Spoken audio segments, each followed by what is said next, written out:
Rosemary செடி வாங்கிட்டு வந்தோம் நர்சரியிலேருந்து. இந்த செடி வைக்கணும்னா முதல்ல இந்த தேங்காய் நாதெல்லாம் வந்து நம்ம இந்த செடி வைக்கிற டப்பாவில் வந்து போடணும். அதுக்கப்புறம் தான் மண் கொட்டணும். தேங்காய் நார் அடியில் போட்டு காஞ்சி இலைகளை வந்து நம்ம போட்டுடணும். இதுக்கப்புறம் தான் இந்த மண் செம்மண் தான் ரோஸ்மெரி செடி நல்லா வளரும். இந்த மண்ணு கூட பார்த்திங்கன்னா ஆட்டு சாணம் கொஞ்சம் எடுத்துருக்கேன், இதுவும் கலந்து போடணும் அடியில். தேங்காய் நாதெல்லாம் போடுறதுக்கு முன்னாடி இந்த மாதிரி ஹோல்ஸ் போட்டுக்கணும். இந்த மாதிரி எந்த டப்பாவில் பக்கெட்டிலையும் எங்கே வச்சாலும் 3 ஹோல்ஸ் போட்டணும், அடியிலையும் ஹோல்ஸ் போட்டணும். அப்போ தான் நீங்கள் ஊற்றுற தண்ணி பார்த்திங்கன்னா வெளியே லீக் அவுட் ஆகும்.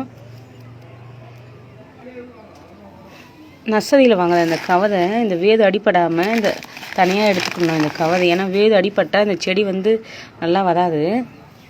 அப்போ இதோடு தான் மண்ணில் நடப்போகிறோம். இந்த மண்ணோடு தான் நம்ம வைக்கணும் ரோஸ்மெரி செடியை.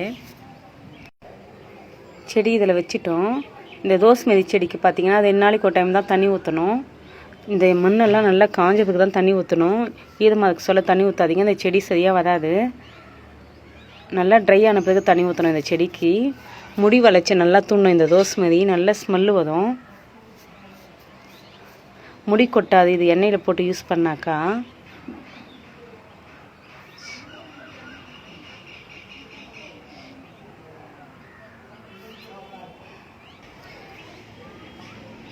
மாடியில் செடி வைக்கிறவங்க அனைவரும் இந்த செடி வச்ச பிறகு வெயில் காலத்தில் இந்த மூடாக்குன்னு போடுவாங்க.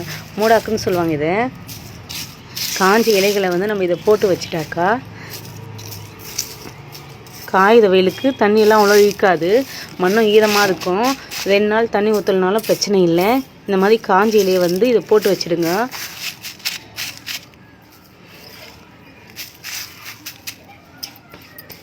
இதனுடைய வளர்ச்சியை பார்க்கலாம். நம்ம கிளைமேட்டுக்கு ஒதுமான்னு தெரியல, பார்க்கலாம் இந்த ரோஸ்மெரியை.